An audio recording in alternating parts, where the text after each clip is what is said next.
The one-way routes connecting towns A, M, C, X, Y, and Z are shown, with distances in kilometers marked on each route. Traveling along these one-way routes, what is the shortest distance from A to Z? In kilometers? You can pause here and solve the problem before seeing the solution.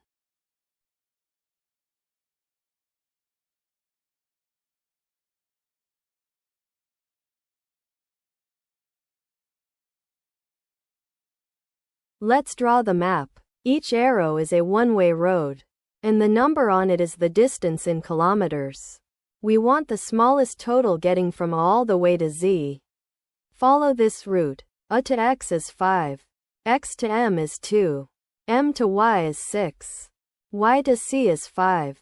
And C to Z is 10.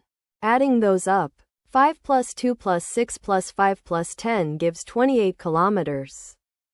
Now compare the other sensible routes. A to M to Y to C to Z is 29.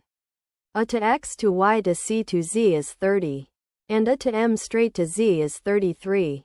Every alternative is longer, so 28 is the shortest distance. The shortest distance from A to Z is 28 kilometers.